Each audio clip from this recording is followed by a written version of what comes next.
My name is Elizabeth, and until last spring, I believed I understood exactly where I stood in my family.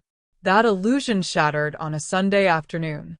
It was supposed to be a cheerful gathering, one of those overly decorated seasonal lunches my daughter-in-law insisted on hosting. The dining room was filled with pastel colors, forced laughter, and the clinking of fine china that only ever came out when appearances mattered more than comfort.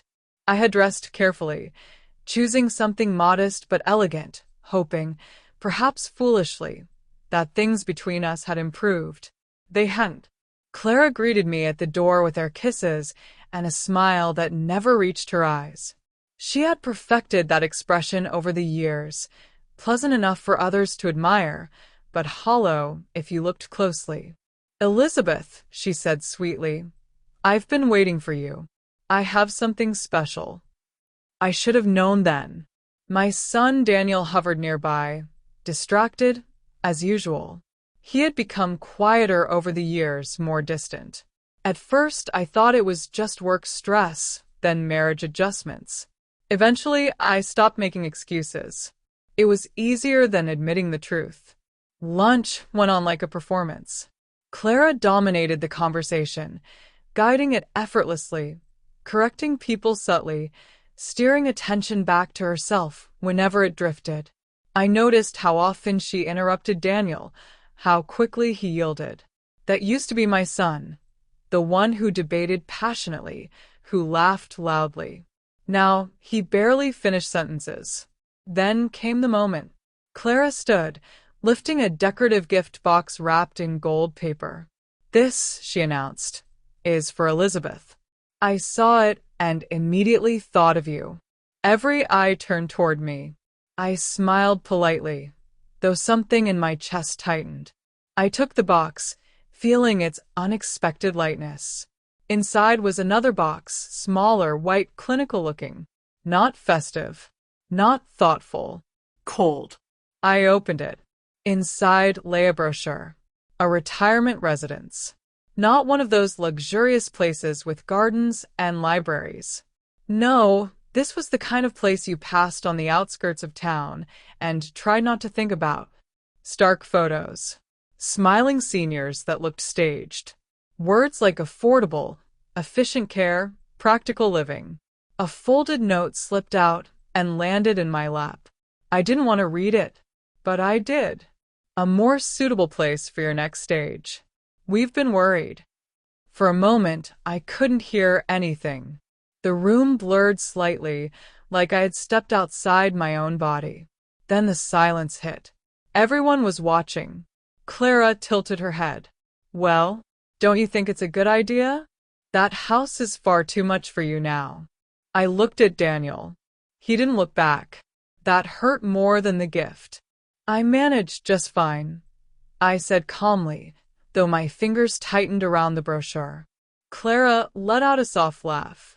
"Of course you think that, but we've noticed things. Little forgetful moments. It's only natural." There it was. Not concern. Positioning. Planting doubt. I realized in that moment this wasn't spontaneous. It had been planned, timed, staged, delivered in front of witnesses. A narrative being built, piece by piece. Elizabeth is struggling. Elizabeth needs help. Elizabeth can't manage alone. I placed the brochure back into the box with deliberate care. Then I did something Clara did not expect. I reached into my bag. "I actually brought something as well," I said. My voice was steady now. Too steady. I slid an envelope across the table. Clara blinked, surprised. "Oh, for me?" "Yes." She opened it casually at first. Then her expression changed. Subtly, but enough. Daniel leaned closer. "What is it?" She didn't answer immediately. Her eyes moved faster now, scanning, rereading. "It's a legal document," she said finally. I folded my hands in my lap. "An updated estate arrangement." Daniel frowned. "Updated how?" I met his eyes for the first time. "I've made new decisions about where my assets will go." Clara's composure cracked. This isn't funny, she said sharply. I'm not joking. She looked back at the paper, then at me. You can't be serious. Oh, I am. The tension in the room shifted instantly. The attention that had been directed at me now turned toward her. For once, she wasn't in control. I've decided, I continued, to leave the majority of my estate to someone who has consistently shown me care, respect, and honesty. I didn't say the name. I didn't need to. Clara knew. Her lips pressed into a thin line. This is because of today, isn't it? You're being emotional. No, I said quietly. This is because of the past 3 years. Daniel stood up suddenly. Mom, this is getting out of hand. I looked at him, not with anger, but with clarity. It already is. No one spoke after that. The lunch dissolved awkwardly, conversations breaking into fragments, people avoiding eye contact. I didn't stay long. I didn't need to. As I stepped outside, the air felt different, cooler, sharper, like waking up after a long, uncomfortable dream. But the truth was, I hadn't just woken up. I had been pushed, and now I could finally see. This wasn't about concern for my well-being.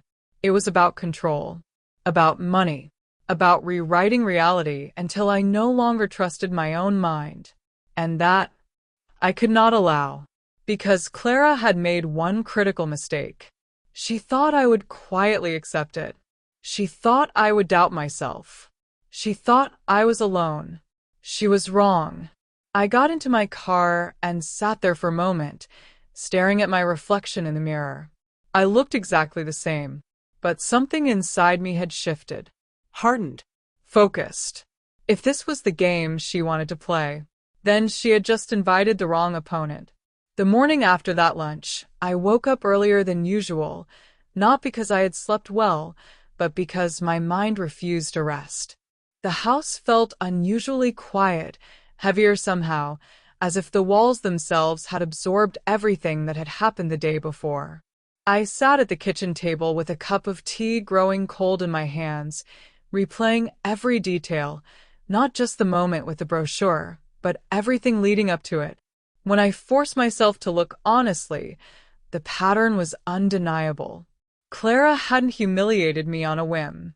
She had been preparing for that moment for a long time, carefully, patiently, like someone laying out pieces on a chessboard. At first, her behavior had been almost charming. When Daniel introduced her to me 5 years ago, she was attentive, warm, eager to please. She asked about my life, my routines, my preferences. She listened, really listened, or at least appeared to. I remember thinking how lucky Daniel was, how refreshing it was to meet someone so composed and thoughtful. But that version of Clara didn't last long. The shift was so gradual I barely noticed it happening. Compliments turned into subtle critiques, always wrapped in politeness. That's such a classic style, Elizabeth, she would say, which I later understood meant outdated. You must get tired managing such a big house alone, which really meant you shouldn't be living here anymore. At the time, I brushed it off. People have different ways of expressing themselves, I told myself. I didn't want to seem overly sensitive, especially not to my son's wife. After Daniel married her, the changes accelerated. Visits became less frequent, and when they did come over, Clara controlled everything, from the time they arrived to the topics we discussed. If I brought up memories from Daniel's childhood, she would gently redirect the conversation. If I expressed an opinion she didn't agree with, she would smile and say, "That's an interesting perspective," in a tone that made it clear she found it outdated or irrelevant. Slowly, almost imperceptibly, I began to speak less during their visits. It was easier that way. Less tension, less correction. The real turning point came after my husband passed away. Losing him had left a silence in this house that I still hadn't learned how to fill. For a while, Daniel visited more often, checking in, helping with small things. I thought, perhaps, that grief had brought us closer again. But it didn't last. Clara began accompanying him to every visit, and somehow those visits became shorter, more structured, less personal. She would answer questions directed at Daniel, finish his sentences, make decisions before he had a chance to respond. And he allowed it. That was the part that hurt the most, not just her behavior, but his quiet acceptance of it. Then came the small, unsettling incidents. At first, I blamed myself. I misplaced my keys and found them hours later in a drawer I never used. My reading glasses disappeared for 2 days and turned up in the bathroom cabinet behind a stack of towels. I laughed it off, even mentioned it casually once. Clara's reaction stayed with me. She didn't laugh. She tilted her head slightly and said, "That must be frustrating. Memory slips like that can be concerning." The way she said it made something in my stomach tighten, but I ignored it. I didn't want to believe there was anything more to it. Over time, those incidents became more frequent.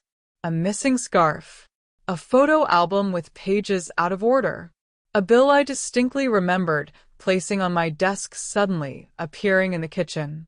Each time, I questioned myself. Was I becoming forgetful? Was grief affecting me more than I realized? Clara always seemed to notice. She would point things out gently, sometimes in front of Daniel. "Elizabeth seemed a bit confused earlier," she'd say. She couldn't remember where she put something again. Always framed as concern. Always planting a seed. That morning, sitting in my kitchen, I finally allowed myself to connect the dots I had been avoiding. The brochure wasn't the beginning. It was the culmination. A carefully constructed narrative designed to make me appear incapable, unreliable, unfit to manage my own life. And if that narrative held, it wouldn't just be about where I lived. It would affect my finances, my decisions, my independence. Everything. The realization didn't bring panic. It brought clarity. And with clarity came something else, anger. Not the loud, explosive kind, but something quieter and far more dangerous. A controlled, deliberate resolve. I stood up and walked to my study. For months now, something in the back of my mind had been unsettled enough that I started keeping records. Nothing dramatic at first, just notes. Dates when things went missing. Conversations that fell off. Comments Clara made that didn't sit right with me. I told myself it was just to stay organized, but deep down I think I already suspected the truth. I opened the drawer and pulled out the folder. Inside were bank statements, copies of correspondence, and notes I had written late at night when I couldn't sleep. Over time, that folder had grown thicker. And recently, it had grown more serious. About 6 months ago, I noticed unusual financial activity tied indirectly to Daniel. Large expenses, sudden withdrawals, things that didn't match the lifestyle I knew he could afford. I didn't confront him. Instead, I started looking into it quietly. What I found disturbed me. Clara had accumulated significant debt, far more than I could have imagined. Credit cards, personal loans, unpaid balances that had been carefully hidden. There were also patterns, transfers, payments, movements of money that suggested not just overspending, but desperation. And desperation, I knew, could push people to do very calculated things. Like building a case against a mother-in-law. I sat down at the desk and spread the papers out, reading through them again with fresh eyes. Everything aligned too neatly to be coincidence. The missing items. The narrative of forgetfulness. The push toward assisted living. If I were declared incapable, if Daniel believed it strongly enough, control over my finances could shift. Decisions could be made in my best interest. Assets could be managed or redirected. The plan wasn't impulsive. It was strategic. And it was already in motion. My phone buzzed on the desk, pulling me from my thoughts. A message from Daniel. "Hey, Mom. We should talk soon. Clara is worried about you." I stared at the screen for a long moment. Not I'm worried. Clara is worried. I typed a response slowly. Of course. We can talk. Then I set the phone down. That was the moment I made my decision. I would not confront them emotionally. I would not argue, defend, or react the way they expected me to. If Clara was building a case, then I would build something stronger. Facts, documentation, proof that couldn't be dismissed as confusion or paranoia. I gathered the papers carefully and placed them back into the folder. Then I took out a notebook and began writing a list.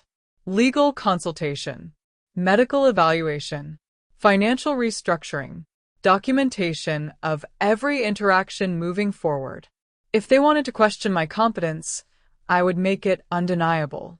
If they wanted control, I would remove every path that led to it. And if Clara believed she was the only one capable of playing this game, she was about to learn otherwise. I closed the notebook and looked around the room. The house I had lived in for decades, the space filled with memories that no one had the right to take from me. For the first time since my husband passed, I didn't feel lost. I felt prepared. The next 2 weeks became the most calculated period of my life, though from the outside, nothing appeared to change.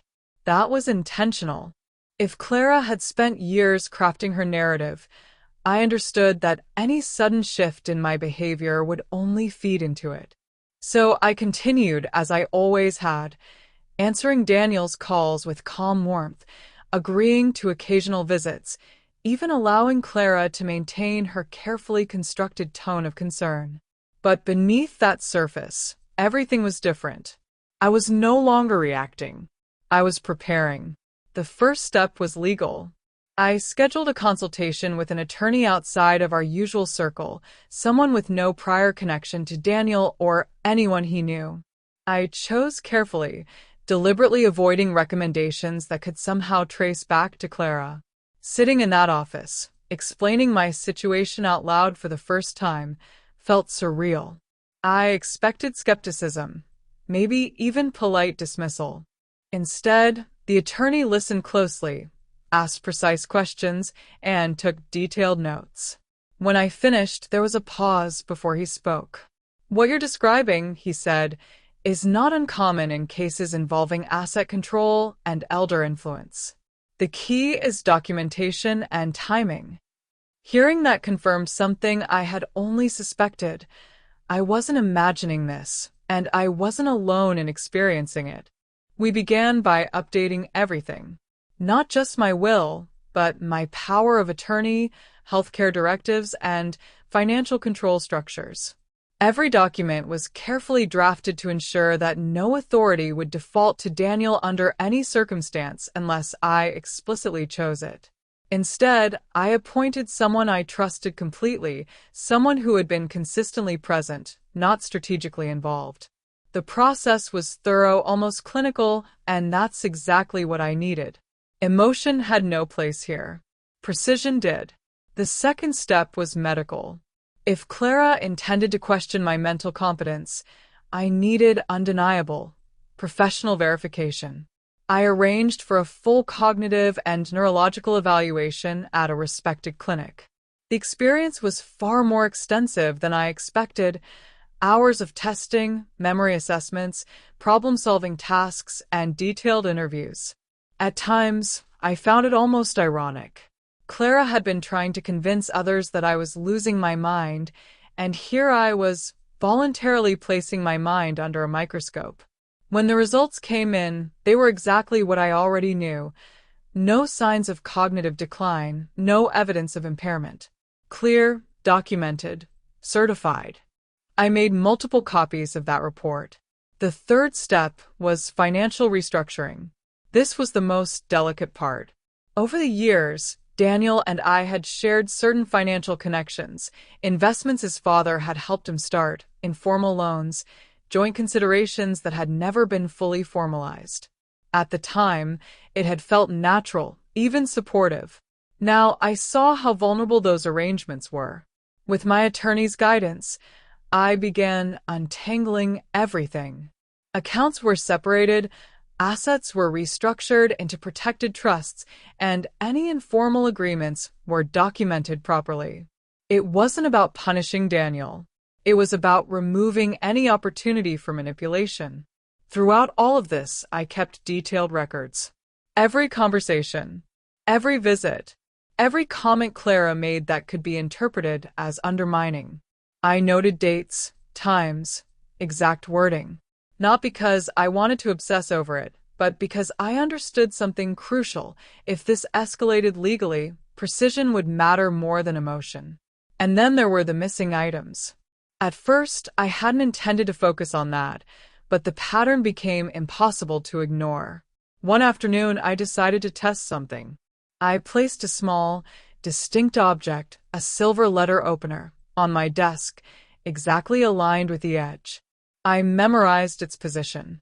The next day, when I returned to the room after being out for a few hours, it had shifted slightly. Not enough for anyone else to notice. But I noticed.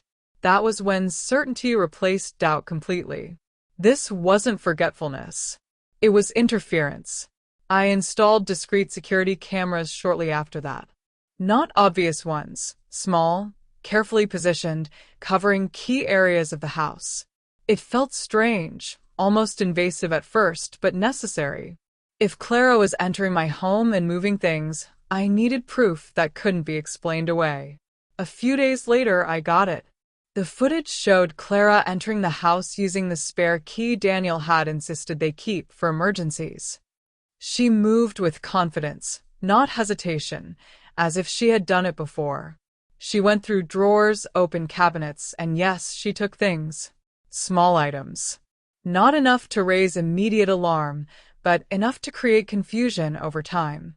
Watching that footage, I didn't feel shock. I felt confirmation. That evening, Daniel called. "Mom, we were thinking of coming by tomorrow," he said. His tone was casual, but there was something underneath it, tension perhaps. "Of course," I replied.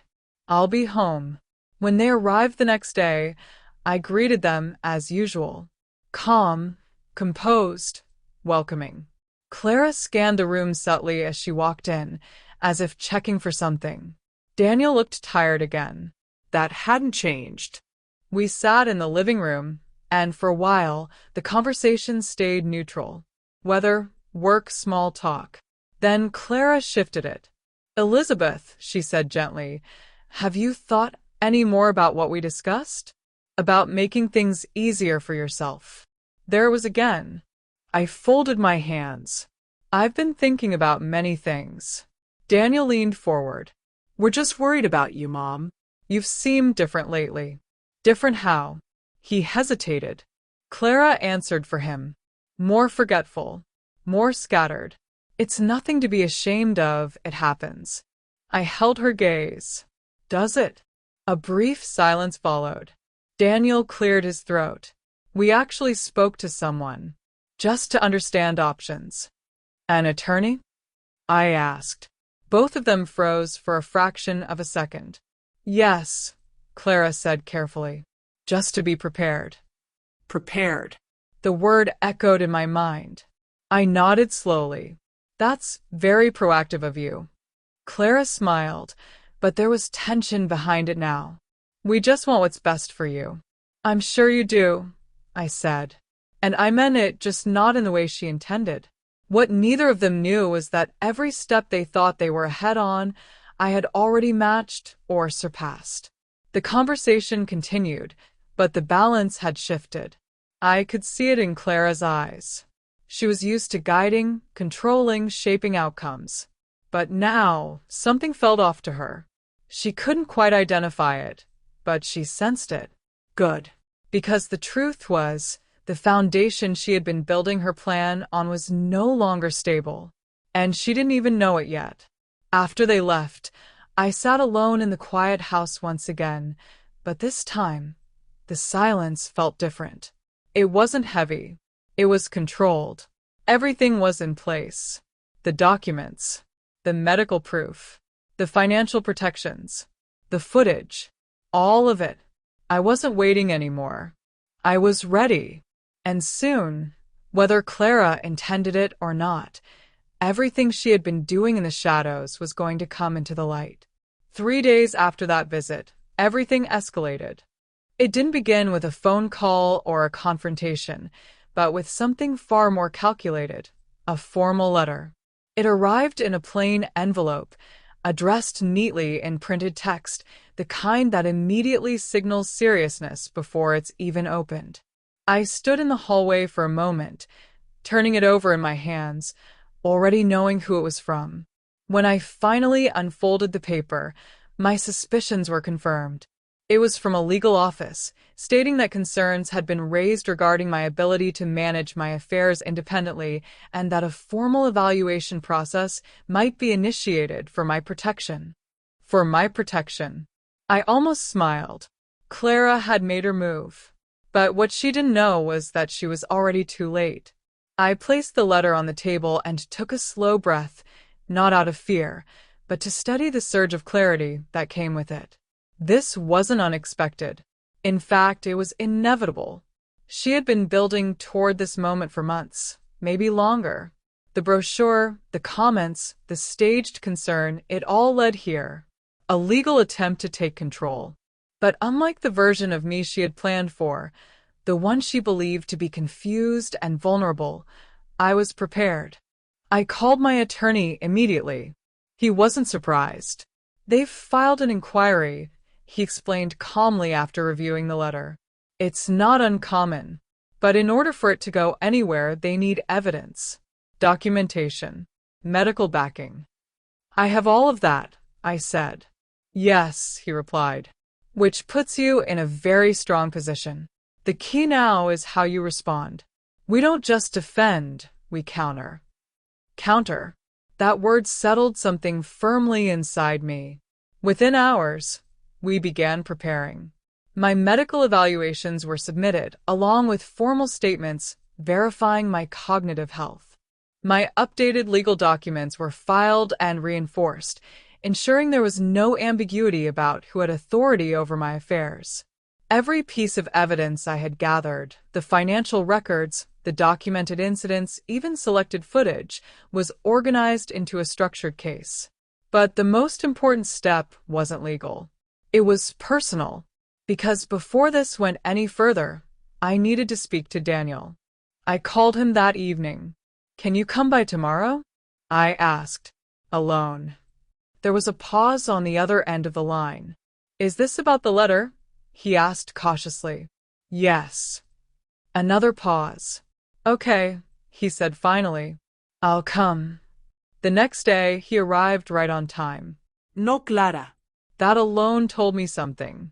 He walked into the house slowly, looking around in a way he hadn't done in years, as if seeing it properly for the first time in a long while. There was tension in his posture, but also something else, uncertainty. We sat in the living room. For a moment, neither of us spoke. Then he exhaled. "Mom, this has gotten out of hand." I studied him carefully. "It has." He ran a hand through his hair. "Clara said you might react like this, but I didn't think." He stopped himself. "React like what?" I asked quietly. "Like fighting it." "Fighting it." I let that sit between us. "Daniel," I said, "before we go any further, I want you to look at something.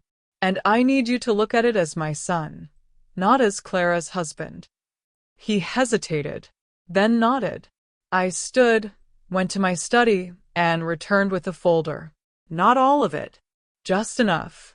I placed it in his hands. At first, he flipped through it quickly, almost dismissively. Then his pace slowed. His expression shifted, subtle at first, then unmistakable. Confusion. Doubt. Then something deeper. "What is this?" he murmured. "Keep going," I said. He shook his head. "No. She would have told me. We don't have debt like this." "You don't," I said gently. "She does." He looked up at me then, searching my face for something, hesitation, uncertainty, anything that would suggest I might be wrong. He didn't find it. "There's more," I said. He continued reading. When he reached the section detailing her financial history, patterns, previous issues, inconsistencies, his hands tightened around the papers. "Why didn't I know about any of this?" he asked.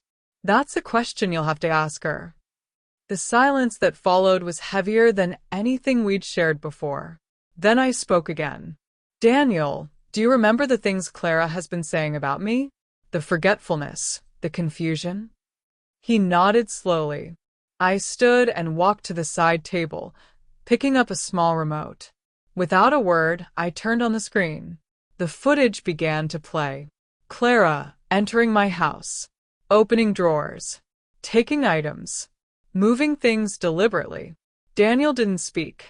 He didn't move. He just watched. And as he did, I saw it, the exact moment everything shifted. Not instantly, but undeniably. The certainty he had been holding on to cracked. This isn't possible," he said quietly. "It is. She said you were losing things, that you were misplacing everything." I wasn't. He sat back, staring at the screen long after the footage ended. Then he whispered, almost to himself, "What is she doing?" I didn't answer immediately, because now, finally, he was asking the right question. "I think," I said carefully, "she needed you to believe something about me that wasn't true." He looked at the folder again, then at me, then back at the screen. The conflict in his expression was clear. Years of trust pulling him in one direction, undeniable evidence pulling him in another. "This doesn't make sense," he said. "Why would she?" "For control," I said simply. The word landed hard. He stood abruptly, pacing the room, running both hands through his hair now. No, this isn't. There has to be an explanation." "Then find it," I said calmly. He stopped, turned to me. "You're asking me to believe that my wife—" "I'm asking you to look at what's in front of you." He stared at me for a long moment. Then something in his expression changed again. Not resolution, but doubt. And doubt, I knew, was enough. "I need to talk to her," he said finally. "I expected you would." He picked up the folder again, holding it tighter now. "If this isn't true—" "It is." He didn't argue, didn't push back. That alone told me more than anything else. As he walked toward the door, he paused. Then, without turning around, he said, "If you're right, everything changes." "Yes," I said quietly. "It does." After he left, the house fell silent again. But this time, it wasn't the silence of uncertainty. It was the silence after something irreversible. Clara had made her move. I had made mine. And now, the outcome no longer depended on strategy or preparation. It depended on truth. And whether Daniel was ready to face it. I walked slowly to the window, looking out at the garden, at the life that had nearly been taken from me without my consent. For the first time in months, I felt something close to peace. Not because it was over, but because, finally, it was out in the open. And no matter what happened next, Clara was no longer in control. 6 weeks passed before everything truly settled, though the first real shift happened much sooner. 3 days after Daniel left my house with that folder in his hands and doubt in his eyes. I remember that evening clearly because it was the first time in years I didn't feel like I was waiting for something to go wrong. I wasn't pacing, wasn't second-guessing myself, wasn't trying to anticipate Clara's next move. For once, the truth was no longer something I carried alone. It was out there, sitting between them, impossible to ignore. Daniel didn't call the next day, or the day after. And strangely, I didn't reach out either. There was a time when that silence would have unsettled me, would have sent me spiraling into worry and self-doubt. But now I understood what that silence meant. It meant confrontation. It meant denial, arguments, explanations unraveling. It meant that, for the first time, Clara wasn't controlling the narrative without resistance. On the third day, there was a knock at my door. I knew it was him before I even looked. When I opened it, Daniel stood there looking like a man who hadn't slept properly in days. His posture was different, less certain, less composed. There was no Clara beside him. That alone told me more than anything he could have said. You were right, he said. No greeting. No hesitation. Just that. I stepped aside and let him in. We sat in the living room again, the same place where everything had started to shift. But this time, the atmosphere was entirely different. There was no defensiveness in him now, no quiet resistance. Only exhaustion and something else, something closer to clarity. I checked everything, he continued, his voice low but steady. The accounts, the statements, even things I didn't want to check. He gave a short, humorless exhale. You didn't exaggerate. If anything, you held back. I didn't respond immediately. I let him speak. She tried to explain it, he went on. At first, she said it was old debt, things from before we got married. Then she said the numbers were wrong. Then she said you must have fabricated something. He shook his head slowly. But the more I looked, the less it made sense. The inconsistencies, the transfers, the things she couldn't explain. He paused, pressing his lips together briefly. And then I checked the house. My chest tightened slightly, though I already knew what he would say. The silver set was there, he confirmed. Exactly where you said it would be. Along with other things you told me had gone missing. He looked at me then, and there was something in his expression I hadn't seen in a long time. Regret. I didn't want to believe it. Not at first. But I couldn't ignore it anymore.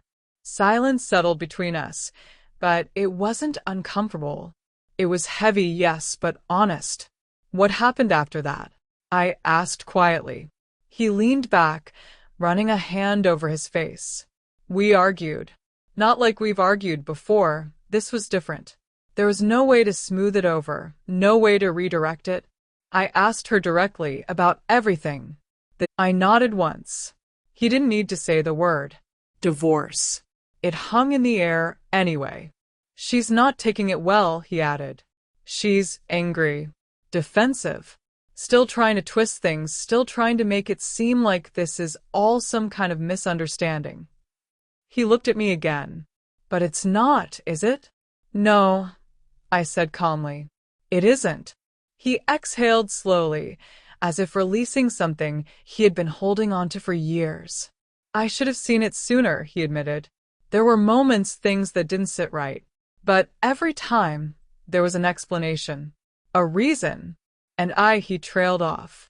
You trusted her. I finished for him. Yes. There was no accusation in my tone. Just truth. We sat in silence for a while after that, but this time, it felt different. Not strained. Not fragile. Just quiet. I'm sorry, he said finally. I looked at him. For what? For not listening, he said. For not noticing. For letting it get this far. I considered his words carefully before responding. We both let things go on longer than we should have, I said. But we're here now. He nodded slowly. And that was enough. The weeks that followed were not easy, but they were clear. Clara fought the separation aggressively at first, denials, accusations, attempts to shift blame. But without control of the narrative, without the quiet influence she had relied on for so long, her position weakened quickly. The financial records spoke for themselves. The inconsistencies became impossible to hide. And eventually, the fight lost its momentum. She left. Not dramatically. Not with some final confrontation. Just gone. And with her, the tension that had been woven into my life for years disappeared almost overnight. Daniel moved out of the house they had shared, choosing something smaller, simpler. The change suited him. Without the constant pressure, the constant redirection, he seemed a lighter. Not completely healed. There were still things we didn't talk about, still moments of quiet distance, but the foundation was there again. Real. Honest. Ours. One afternoon, not long after everything settled, he came by with a small box. No hay cachen. No announcement. I found these, he said, placing it on the table. Inside were photographs. Old ones. The kind Clara had gradually removed over the years. Pictures of Daniel as a child. Of family holidays. Of my husband, laughing, standing in this very house, alive in a way that memory alone could never fully capture. I didn't realize how many were missing, Daniel said quietly, until I started looking. I picked up one photo in particular. Daniel, maybe 7 years old, sitting on his father's shoulders, both of them smiling without hesitation. For a moment, I couldn't speak. Then I smiled. Thank you, I said. And I meant it, not just for the photos, for everything. Later that evening, as I sat alone in the quiet house once again, I thought back to that day, the lunch, the gift, the moment everything had cracked open. At the time, it had felt like humiliation, like an ending, but it wasn't. It was the beginning of something else, something clearer, stronger. Because in the end, what Clara had tried to take from me wasn't just my home or my independence. It was my sense of reality, my voice, my place. And she had failed, not because she wasn't careful, but because she underestimated one thing. I was paying attention, and once I saw the truth, I didn't look away. I stood up, walked through the house slowly, taking in every detail, not as something fragile or temporary, but as something firmly mine. Not because of ownership, but because I had chosen to protect it, and myself. And that, more than anything else, was something no one would ever take from me again.